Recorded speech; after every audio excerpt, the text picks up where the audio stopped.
Hello, everyone.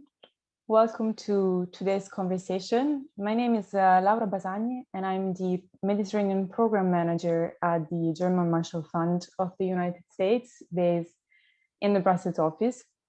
And I will be moderating the conversation today on investing in the ecological transition in the Mediterranean region.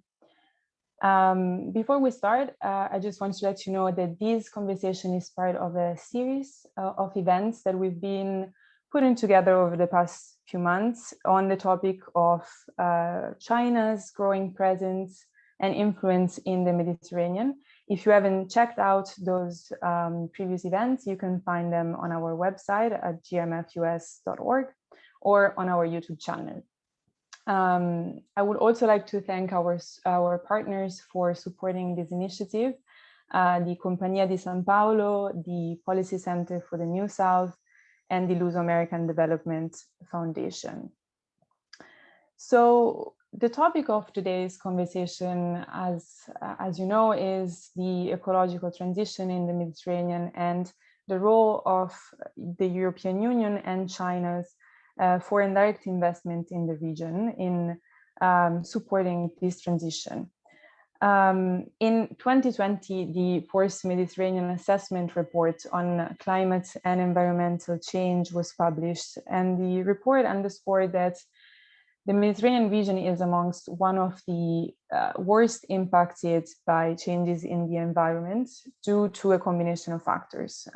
Obviously, climate change, temperatures are rising faster in the Mediterranean than globally on average, but also other factors such as population increase, pollution, and unsustainable economic practices in the fields of energy, land, and sea use, among others. At the same time, the report also underscores the great potential of the region to mitigate these changes through a fast energy transition, and also of the reason to be a supplier of clean energy globally. So what we want to discuss today is the current state of the transition and also the role of partnerships and investments in facilitating this tremendous shift. In order to do so, I'm joined by wonderful speakers. We have Hajar Khamlichi. She is the climate and sustainability consultant and coordinator at Carbon, an initiative promoting sustainable cities in the MENA region.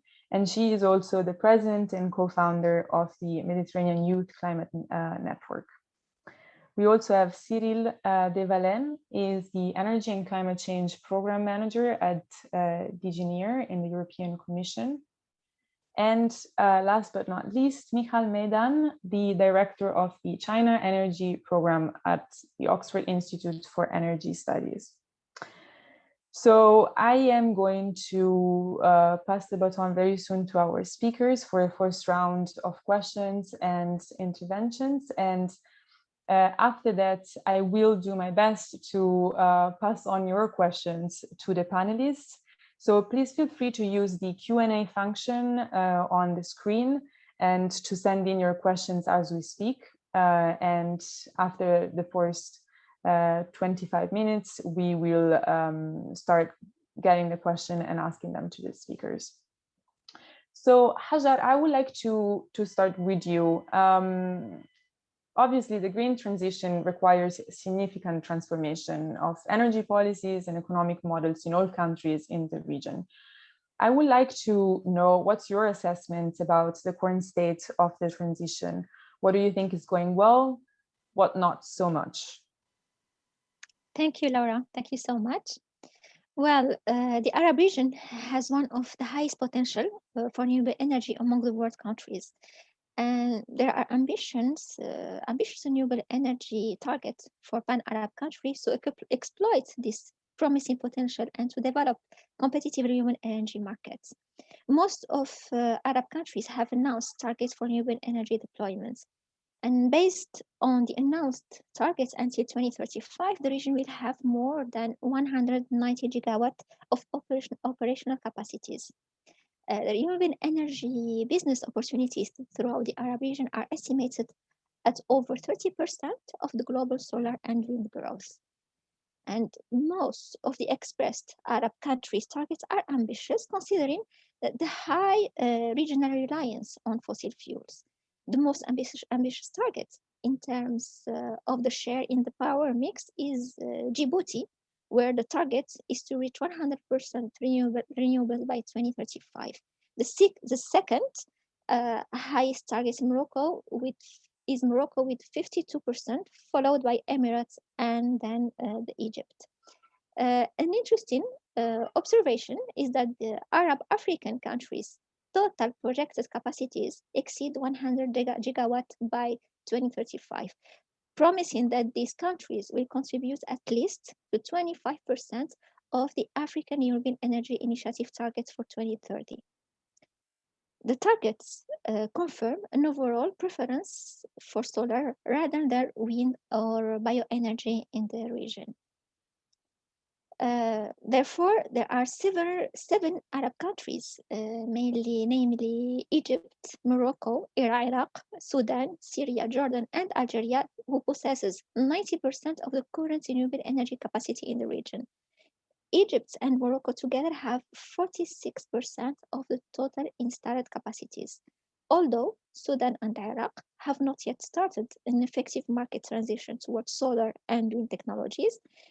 They are making advances due to the existing hydropower facilities in both countries. There are several target updates in various Arab countries. Egypt has expanded its targets to reach 42%, around 54 gigawatts of its power mix by 2035. And Saudi Arabia has also announced an ambitious target for renewables to reach 30% with 69 gigawatts for its generation capacity, which makes Saudi Arabia the country with the largest targets in the Arab region when it comes to installed capacity. And according to the UAE Emirates Arab Unit's energy plan in 2050, the country's first energy strategy aims to 44% renewable energy in 2015 and mainly from solar. We at Carbon are following up closely the evolution of these targets, and we have participated to regional dialogues and published articles, videos, and posts to raise awareness and advocate for high ambition and sustainable implementation of all those projects. We are aiming to have higher and higher targets and really sustainable implementation. In another view, the region is attracting global attention. And the international firms are competing fiercely in several tenders and auctions to provide their services. This led to multiple records of the lowest electricity prices around the globe. And these prices were seen both in onshore wind and in photovoltaic solar energy projects. As government budgets in the Arab country are under pressure for a lot of reasons, reforming energy subsidies is the main focus in the Arab region to alleviate fiscal pressures and allow the redirection of spending to other national priorities. There is continuous energy price reforms, and recently the implementation of the value-added taxes have been observed across the region, including the GCC countries, which were typically characterized by heavy energy subsidies. The latest were Bahrain and Oman in 2019. Well, in the MENA region or the Arab region has become among the most attractive regions worldwide for private investments, reflecting a higher level of investors' confidence in the legal system, institutions, supporting mechanisms, and above all, the profitability of the renewable energy projects. Cooperation between the pan-Arab countries has reached a promising level also. The pan-Arab strategy for the development of renewable energy from 2010 to 2013 has been expanded in 2018 to become the Arab Sustainable Energy Strategy, including energy efficiency and energy access domains. This strategy presents an important milestone in forging regionally coherent commitment toward developing renewable sources of energy. However, in order to leverage the regional scale effects of markets, more coordinated efforts will be required in moving forward of these commitments. And all Arab countries have opened or are in the process of opening their markets to private investments. At least four countries created state-backed private sector companies to invest in renewable energy projects, such as Masdar in Emirates and Mazen and Energy Investment Society in Morocco, SKTM in Algeria, and lately in Libya. Also, Morocco, Jordan, Egypt, Emirates, Arabia Saudi, and Algeria lead the Arab renewable energy competitive markets so far. Other countries are following with sizable project scopes, such as Tunisia and Kuwait. And most of the private sector projects are moving more towards solar PV technologies than wind. And the region has worldwide flagship solar and wind projects with very competitive electricity prices, especially in Saudi Arabia, Emirates, Morocco, and Egypt. Such prices are possible because of the excellent solar and wind energy resources, backed by some concessional finance, coupled with policy measures to reduce the various risks and to encourage investments. Uh, Jordan and Tunisia and Palestine, Lebanon, also they leverage the decentralized investments with pioneering in financial solutions. They made good steps toward it. But coming to the challenges and challenges, we all know the fragile situation in many Arab countries, such as Syria, Libya, and Yemen, due to political unrest, represents a real challenge to attract investment in the energy sector. Sorry.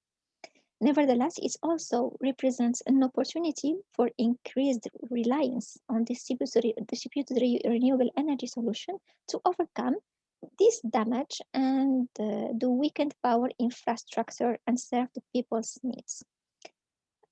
The energy has risen as a key challenge for countries facing conflicts as well as those seeing growing levels of fragility owing to the influx of refugees and internally displaced persons from neighboring countries. This includes Djibouti, Iraq, Jordan, Lebanon, Libya, Palestine, Somalia, Sudan, Syria, and Yemen, most of which already faced strained level of energy security prior to the expansion of the crisis. In all such countries, the ability of communities to cope with uh, rapidly recover from those crises hinges in many ways on their ability to regain access to energy. Increasingly, these countries seek solar solutions to meet community needs while building foundations for a sustainable energy future, rather than reverting to expensive import-dependent solutions such as diesel or oil.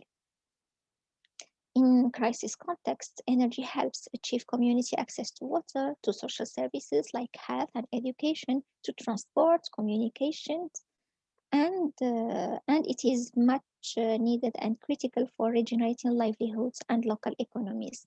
But too often, countries affected by crisis are unable to bring back online the type of energy systems needed for an effective recovery because of constraints often exist to extend energy access to displaced communities, either owing to ongoing conflicts and destruction of power grids infrastructure or from lack of fiscal space and limited ability to expand already stretched energy supplies. In such context, the decentralized renewable energy solutions are now receiving greater attention as a way of meeting the needs of affected community while setting the foundation for resilience. In such communities, expanding use of decentralized energy solution is important not only for short-term needs, but also for a longer-term development perspective, as it helps reduce pressure on host communities and fiscal pressure on the states. And finally, the ability of countries in crisis to establish market structures, policy frameworks, institutional capacities, and investment models tailored to their unique political, social, and economic risk is in many ways decisive for achieving the SDG 7 and expanding sustainable energy solution in a way that leaves no one behind. Thank you very much, Hajar. That was a very rich presentation about, the current efforts and what are the main opportunities and challenges. So I'd like to turn directly to Cyril now. In the latest communication of the European Commission on the partnership with the Southern Neighbours, a lot of these points were mentioned as the green transition is one of the priority that the Commission has identified to base the partnership with Southern Neighbourhood countries. So Cyril, it would be great if you could give us an overview of the key priorities for cooperation and what you think are the main challenges and opportunities. Well, thank you very much, Laura, and thank you for inviting the Commission to this interesting event. Good afternoon, ladies and gentlemen. Well, it's a secret for none of us that the energy has been at the core of the partnership between the EU and its neighbors for many decades, for many reasons, but one of them being that the energy is a key vector of the socio-economic development.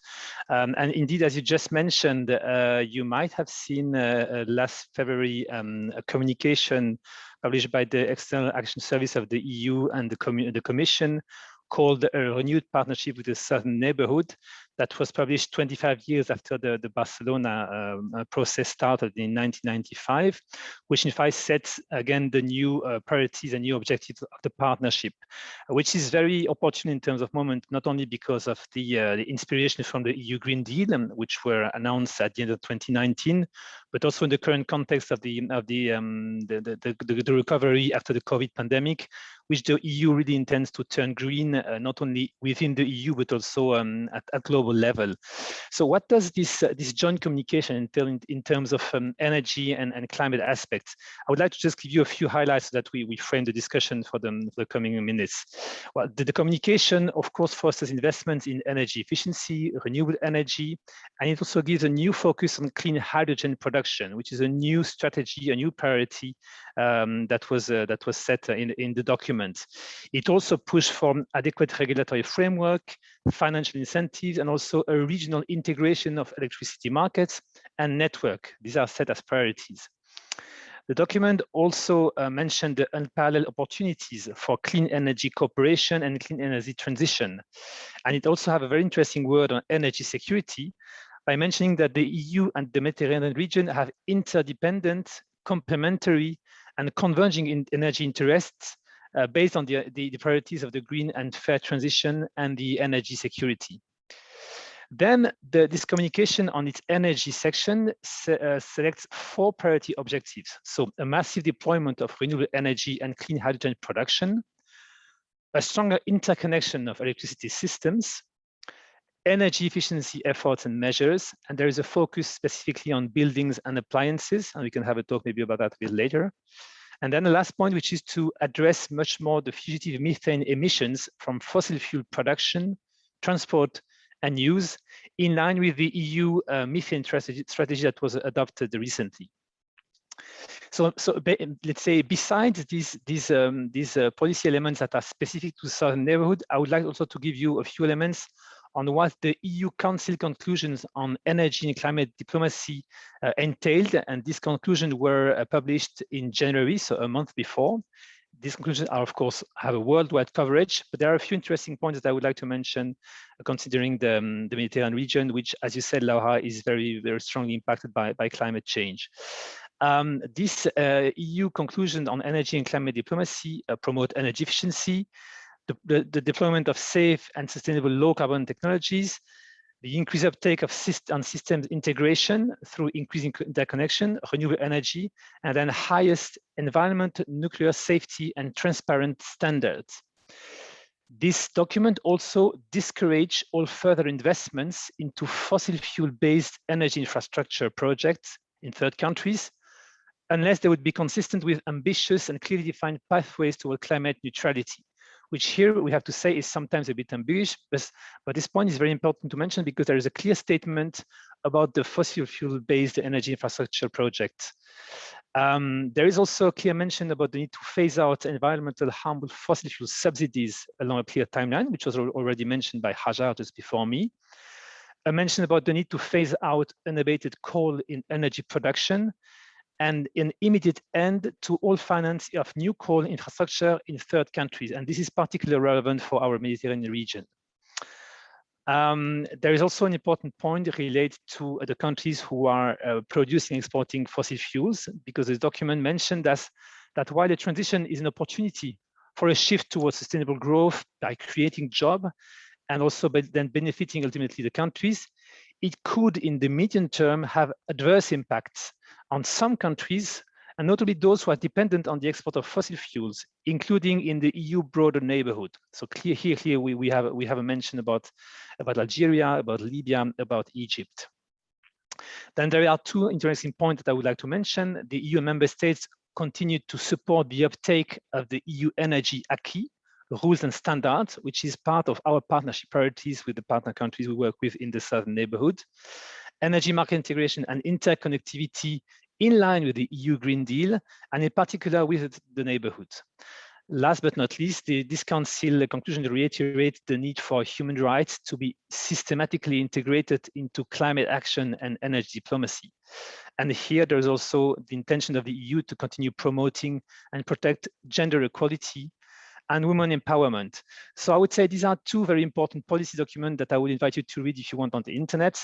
And I could not but mention the most recent one, which is the Ministerial Declaration on Energy that we have signed last week with the Union for the Mediterranean member states, so the 42 UFM member states that adopted on the 14th of June, a new declaration on energy, which sets the important priorities on this domain in the region. I will not go into this document because in a way it entails much of what I've already said on the two policy documents from the EU. Well, in terms of challenges and opportunities, I think Hajar has already mentioned quite a lot. I would mention maybe from the EU side, of course, the somehow political volatility and instability of some countries in the region, which sometimes provides some limited space for important reforms in the energy sector, but also in other ones. A challenge being the increase of energy demand in the Southern Mediterranean, which is due to, in a way, explode in the coming decades if we do not promote and implement strong and efficient energy efficiency measures. As challenges, of course, the tangible and negative impacts of climate change, as already mentioned, a quite low regional market integration on the energy systems, the limited and insufficient access to finance, not only general finance, but also climate finance, which from the EU side we try to promote, and I will come to it in a minute. And also, and this is part of the meeting we have today, an increased competition from external players within the Southern Neighbourhood region at policy level, but also at infrastructural level. In terms of opportunities, of course, the geographic proximity of the Southern Neighbourhood with the EU, which then brings some possible new and stronger partnerships between the two countries on the different shores of the Mediterranean Sea. The massive potential of economic growth, job creation, thanks to new energy policies, certainly, for instance, on energy efficiency, where there could be a possibility to develop new value chains, new skills, and also, of course, the existence of massive but untapped energy resources. I will go quickly because I see Laura is looking at the watch. Well, there is also an increased interest from local authorities in the country we work with on energy and climate state, which I think is an important point to mention. We have a momentum on climate change. We have the EU Green Deal inspirations. We have, as I just mentioned, these two policy documents. We now have this UFM Ministerial Declaration on Energy. So there is really an opportune moment to partner with our countries to enhance the partnership we have on these important elements. And then I will come to my last point, which are our cooperation priorities on energy for the coming at least 7 years, because you know we are currently in this programming phase for the 2021-2027 period. So of course, they are aligned with the SDG 7, which is then providing access to secure, sustainable, affordable, and reliable energy supply. We want to support the countries in their transition toward competitive, low emission, and energy efficient economies. Promotion of economic growth, job creation, social inclusion, and a better regional integration. Concretely speaking, what does it mean? We try to foster more efficient sector governance that can accompany ambitious energy reforms. We focus on capacity building, stronger partnership, transfer of know-how from north to south and from south to north as well, awareness raising of populations, a better harmonized regulatory framework that pave the way for systems and then market integration, and also ease the access to sustainable finance, because here we have to underline the key role of the private sector in this whole endeavor. Promote better integrated approaches. I mean, the famous nexus water, energy, food, which we consider is a key prism to take into consideration in our policy and our cooperation view. Foster research and innovation. Increase the support to local authorities and decentralized energy and distributed energy. And of course, mainstreaming gender equality, involving civil society much more in the way we partner with the countries. I have already talked about boosting energy efficiency in all sectors of the economy. We have already started quite a lot on the industry sector in the different partner country. It has proven very successful. Now we move more into the building and appliance subsectors, and we intend to move also quite fast to the transport sector. Promoting renewables, fostering new value chains, development of ESCOs, companies, for instance. Last but not least, securing efficient infrastructure, smart management of grids with the digital component, promoting interconnections. And I will finish with the support to phasing out of coal, reducing fugitive methane emissions from the fossil fuel production, transport, and use. I thank you for your attention. Of course, I'm ready to answer any question. Thank you, Cyril. Lots to unpack in there. So maybe we can go back to at least a few of the points later on. Before, I want to now give the floor to Michal to discuss China in this context. I mean, obviously, China is a very interesting player in the energy transition globally. It's at the same time the largest consumer of coal and the fastest growing renewable market in the world. So I would like to hear from you, Michal, in what way is China investing in the energy mix in the region, and what's its role at the moment? Thank you, Laura. Thank you for inviting me here, and it's lovely to be with this distinguished panel. Lots of really interesting details so far on the region and on the EU policy. I'd like to take the next few minutes, maybe change tack a little bit and essentially make 3 points. I guess the first is that fossil fuels still matter in China's relations with the MENA region. They will continue, of course, to do so. They will continue to do so for a while, but they also underpin some of the rationale for deeper engagement in green tech and in green trade and in the energy transition and in green investments. Second, I think it was very interesting to listen to Hajar talk about the sort of, the private sector and the investment environment.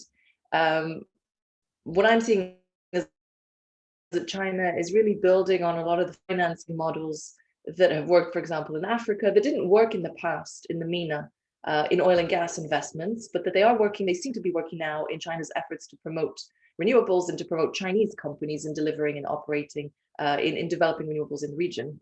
And thirdly, perhaps some of the geopolitical implications. I mean, of course, with China issuing its own carbon neutrality pledge for 2060, that gives huge momentum globally. But geopolitics matter. And my concern is that they could be detrimental for the energy transition if we're not a little bit careful.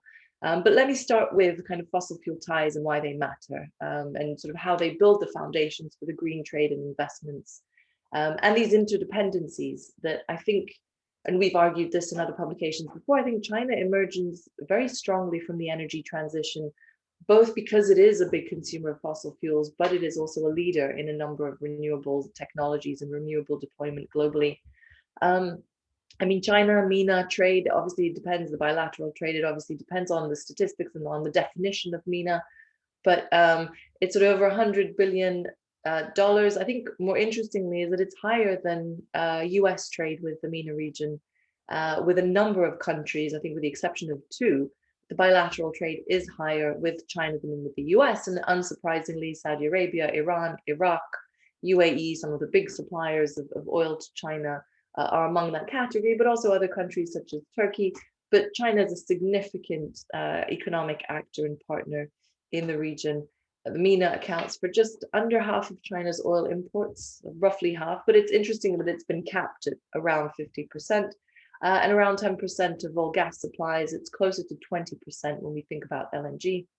And Qatar is a big supplier and will, I think, emerge as an even more important supplier to China going forward. Now, this issue of the trade deficit for China has long been an issue, and the Chinese have tried to kind of even out the trade deficit. And that's where renewables and clean tech are a very promising way forward in terms of sort of a Chinese export industry. And I think it's also important to bear in mind that for MENA producers, China as a consumer of oil and gas, and it hasn't been a big investor in energy infrastructure historically in the Middle East. But as a consumer of oil and gas, it is still important for the MENA region. I mean, I think we assume sort of on our forecast and on our estimates, China still consumes crude oil. It still grows its demand for crude oil over the next almost decade before it starts to drop. But even then, it still relies on imports. And the sort of gas demand grows in China over the next 20 years. And so as other countries reduce their consumption of oil and gas, China remains the kind of last man standing and a critical outlet for these MENA countries, even as they engage in their own energy transitions and look about methane emissions from the upstream. China is still critical for them as a demand source. But increasingly, that's kind of my second point, is as a financier, as sort of as a source of financing. You know, there was a lot of talk about the kind of Chinese model that had really helped it to increase its footprint, especially in African markets, but also in Latin America, where Chinese banks would offer financing, a lot of it infrastructure related, sort of related to the extractive industries. And then Chinese companies obviously came in, did a lot of the work. Now that was never very appealing in the MENA region. Chinese construction companies have long been engaged in a number of oil producing countries, but that sort of financing model that the Chinese were able to bring didn't make huge inroads in the energy, in kind of oil and gas in the Middle East. I mean, there are a few exceptions of Chinese investments. Of course, Iran is a huge investment destination. In Iraq, it has upstream assets, and some in Syria. But that's about it. And you know, Saudi Arabia, for example, the Chinese don't really have significant upstream investments. They have no investments in oil and gas. But in the renewable space, it is working. Sort of China's taking stakes in renewable energy projects, positioning companies to be the developer of these projects, and often Chinese funding is attached to that. Now, the end goal is not necessarily to have the access to the resources. When we were talking about oil, that was very much the thinking, that China wanted to secure its supplies. Of course, this doesn't apply here, but clearly there's an expanding footprint with kind of Chinese supporting its export industries, but also then becoming an important stakeholder in critical infrastructure for these economies. I mean, in terms of the end goal, it was interesting. In 2014, Xi Jinping, the Chinese president, of course, defined Beijing's relationship with MENA in a kind of 1-2-3 model. Essentially, 1 is the foundation of the relationship, which is energy. 2 are the 2 arms with which the strategic relationship will be expanded, and that's infrastructure development and increasing trade.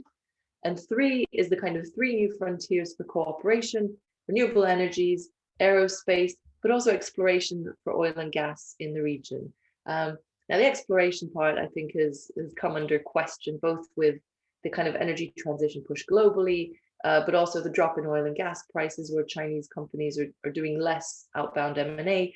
Nonetheless, this was sort of, you know, the strategic direction that was defined was very much expanding into renewables over time. And that's really where China is heading. And you know, the investments, you know, just to name a couple that I think are notable, The Silk Road Fund, which is of course part of kind of China's Belt and Road Initiative, or a tool to help promote the Belt and Road Initiative, acquired 49% of the renewable energy arm of Saudi Arabia's Aqua Power. And in the pipeline, it's a portfolio of 1,700 megawatts of generation capacity across the region, including assets in Morocco, in the UAE.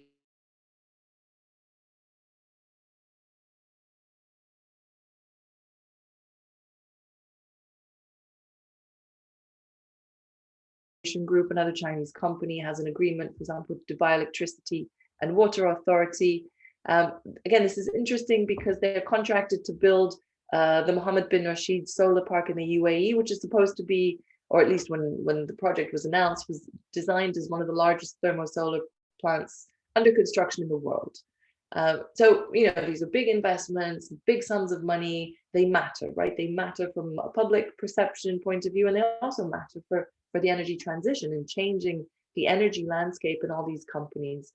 There are, of course, scope for nuclear investments. There's scope for much more outbound investments in renewables, in energy efficiency, in clean tech that China is developing. And clearly, so the Chinese sort of financing, design, procurement, construction, and sort of development services will continue to be in high demand. I think one thing listening to the previous speakers is interesting to me, sort of how do they compare with some of the private investments and the appetite that we hear in the region, and how do from a regional perspective, how is China perceived in that context?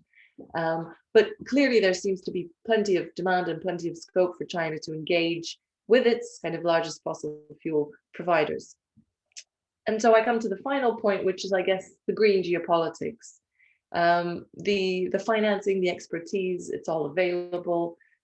China's commitment, again, to carbon neutrality by 2060 gives huge momentum globally.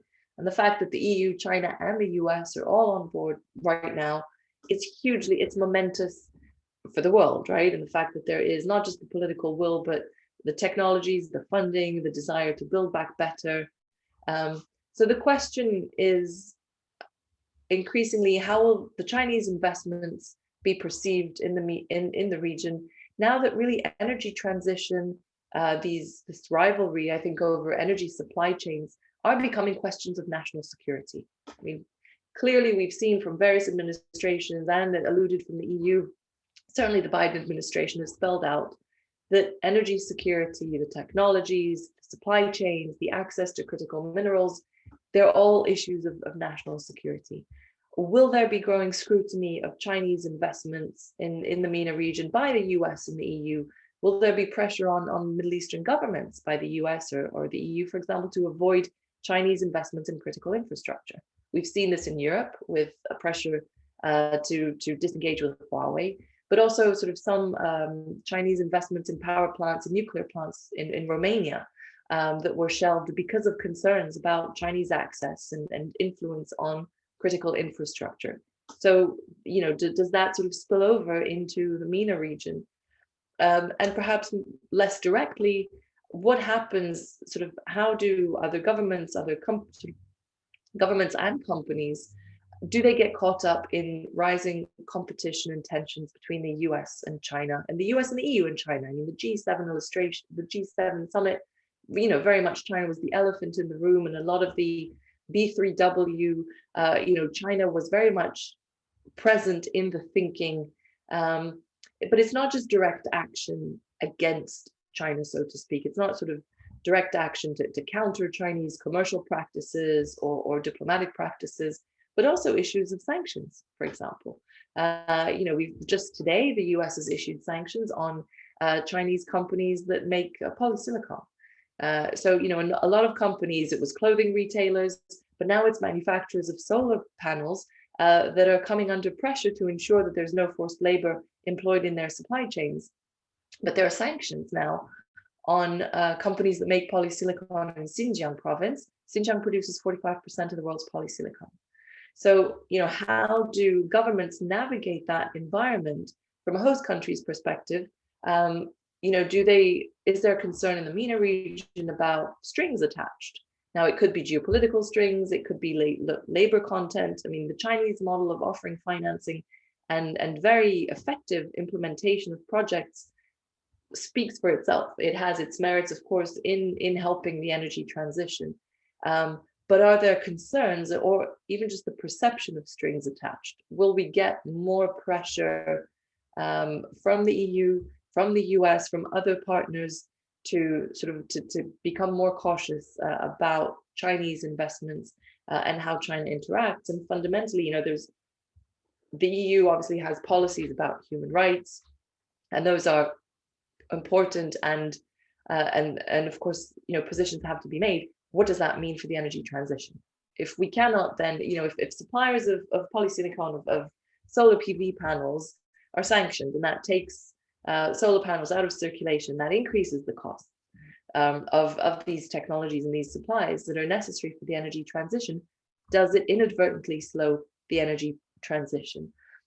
So do we get into a problem, into a situation where geopolitical rivalry could actually work against the energy transition? Now, there's obviously a good scenario where everybody's competing for the MENA region, and that we hear about the cost cutting and the and you know, with the good quality of the resource, especially solar, that is available in the region, that the competition actually works in favor of the energy transition. But I think we have to be careful that geopolitical rivalry, that concerns about technological decoupling, that sanctions don't actually delay the process or even lead countries back to fossil fuels and coal. I mean, China has invested in clean coal projects globally. It's being pushed, and I think it will go in the direction of reducing its overseas investments in coal. But if there is a demand for it, I mean, China will probably supply the countries that think that, you know, because China has long argued that for development purposes, countries need energy, and that it will provide that energy, and that coal is a viable solution in terms of, and especially sort of very advanced Chinese technologies of ultra supercritical coal plants offer energy security with relatively low emissions, not low carbon emissions, but low kind of SOx and NOx and low air pollutants. But, you know, we have to be careful that geopolitical tensions and this and economic and commercial competitiveness, competition doesn't push us back into sort of clean coal and offering other types of fossil fuels. Let me stop there so that we can discuss more in the Q&A. And thanks again for inviting me. Thank you, Michal. Yeah, I had a couple of questions, but you actually addressed all of them in the second part of your presentation, which is great. So I would actually like to go back to Cyril to see, well, obviously, if he has any feedback on what has been said until now, but also to ask him, well, first of all, a question of my own. Cyril talked about a few of the communication of the European Union, some of the strategies that are in place. I want to ask you what you think, if you can give us some thoughts about what you think will be the impact of other instruments of the European Green Deal on relationship with the region, for example, the Green Taxonomy, or a potential carbon border adjustment mechanism in the future. And I would also take the chance to pass on one of the questions that we received from the audience, which basically revolves around how the presence of Chinese companies in the region is perceived from a European perspective. Well, thanks a lot for these questions. Very, very, very interesting ones. The first thing I would like to say is that when it's about the geopolitics, in fact, it would be better if you would have invited a colleague of mine working in the EU External Action Service, which is his remit. But I can answer from the policy, the cooperation policy point of view. First of all, to say that within the dialogue we have the partner country, we do not impose any view. We aim at accompanying our partner countries in their, let's say, the development of their sector policies. In our case today on energy, and we really focus on the best way for their energy policy to support sustainable socio-economic development. So that's the first statement. There is no imposing view. It's really a matter of policy dialogue and accompanying their own their own reforms. Of course, as I just said before, we are promoting our EU acquis. We are promoting our way of thinking in the way of we are developing the sector policies on energy in our case today within the EU, but also in the way our partner countries are developing their own. So we are promoting our values, our interests as well, because we have an energy industry which is very keen and interested in developing businesses with the neighboring country, again, in a kind of mutual interest. So we aim at fostering the development of local new value chains that create jobs, that create wealth, that create prosperity. And here, I think it's a very important point to see to what extent the Green Deal approach, I mean, this external dimension of the Green Deal is able to concretely deliver in a very short term some opportunities on these elements. We also, of course, see the occasion of the green recovery to really see to what extent, I mean, the recovery of this country can, let's say, in a way, get rid of the classic way of using energy based on fossil fuels, try to support them in promptly moving towards more sustainable, more long-term vision based on renewables, based on energy efficiency first, as mentioned in the different policy document. Now, about the question raised by Sebastian Holz, I think there is no negative view from the EU on new investment from China in some of the partner countries, as long as it remains in the interest of the partner country itself, in line with what we see in our partnership as opportunities for the longer term. I mean, if we are asked about what would be, let's say, our EU view on any new investment from China, if it's aligned with our policy and values, we do not see any criticism. Of course, we will not anymore support or let's say provide any positive view on a new coal-based plant in Egypt or in Tunisia. This is completely out of question, also because of what I just said before. This is not aligned with the new Council conclusions on the climate and energy diplomacy. But there is indeed a rivalry as mentioned by Michal a couple of minutes ago. But for the moment, we are cautious. We are analyzing on a daily basis what are, let's say, the evolution of the partner countries on this, let's say, coming in of newcomers or external players. And we try to put our, let's say, advice as much to the best extent aligned with our EU policies. Thank you, Cyril. And did you want to touch on my question about the green taxonomy and the carbon border adjustment mechanism? Yes, sorry. Well, about the carbon border adjustment mechanism, which will be released in the coming month. Well, we are in intense discussion within the Commission, in particular with DG Taxonomy, who's working on this text, to clearly, I mean, assess what would be the impact with our partner countries, in particular the Southern Neighbourhood. It is foreseen that for the first, let's say, set of products that will be under the carbon adjustment mechanism, there will not be any, let's say, very strong short-term impact on their, let's say, economic scene, at least for the first round of measures. So, but of course, we are preparing already now, and we're discussing with the partner countries on how to, in a way, adapt their industrial sector, and also in particular the sectors who are exporting to the EU in anticipation to the next round of measures that will come in the coming years. That will be imposed by the CBAM. About the green taxonomy, I mean, we encourage our partner countries to take part of the internal platform on sustainable finance, which has been set up by DG FISMA, the Director General, which is working on this new taxonomy. This is a taxonomy which is, for the moment, being imposed within the EU member state. But of course, we encourage our partner countries, and in my case, the countries I work with in the Southern Neighbourhood, to already embark with us into this new way of thinking, this new way of considering sustainable finance. And we hope that they will be able to follow the path or to follow the way at the fastest path, considering their current socio-economic context. Thank you, Cyril. I want to go back to Hajar. We have just 10 minutes left, so feel free to send in more questions if you like to address in the last few minutes through the Q&A function.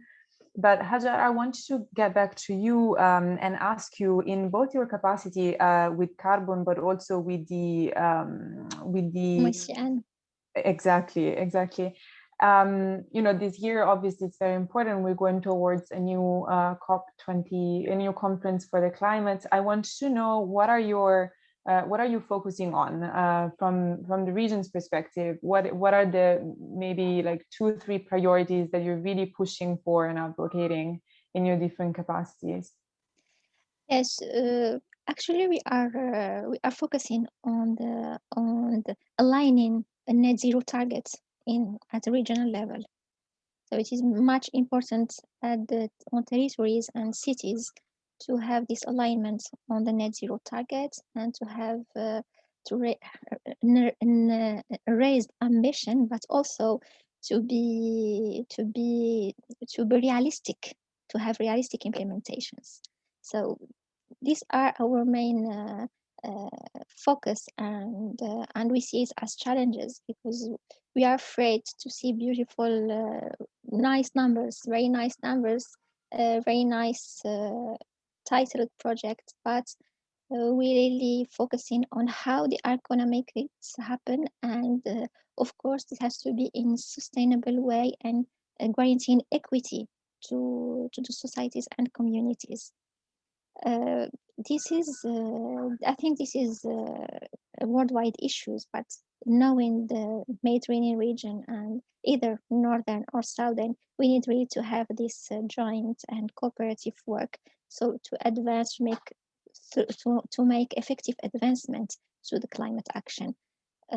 As Cyril, he explained and enhanced nice opportunities with the joint communication, for example, I can see that we are aware of the 7 billion euros that are in line to have enhanced this cooperation through implementing new projects in the region and mainly in Southern Mediterranean region.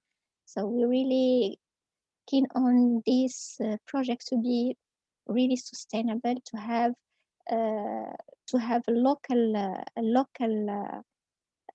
anchored, to be locally anchored, and to make it as an instrument to ensure regional integration. Just want to have also a comment on this EU-China competition, as we are seeing if the EU and China rapidly transform their economies to align with their ambitious climate goals, and competition around technologies, market shares and standards will increase. And if this competition is managed properly, so the competition can encourage a race to the top and drive innovation in green technology.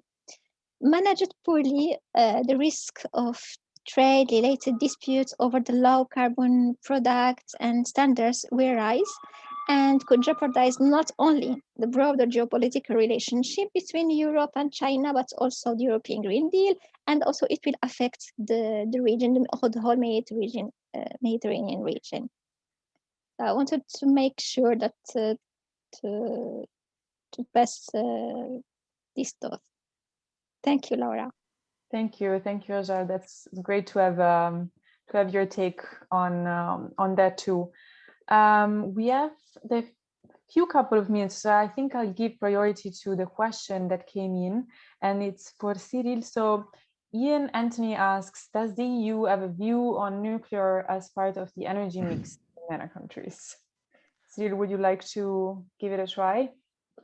Yes, well, you know that if you read the European Green Communication, there is no word about nuclear. I mean, you know also that within the EU there are different visions about this sort of energy.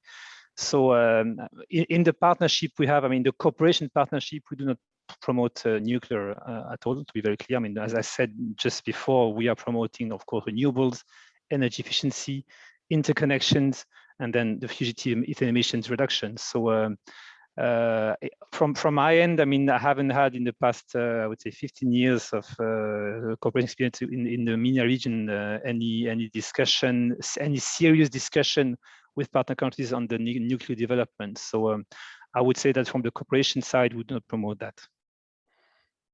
Thank you, Cyril. Michal, anything that you would like to add on this from the China perspective?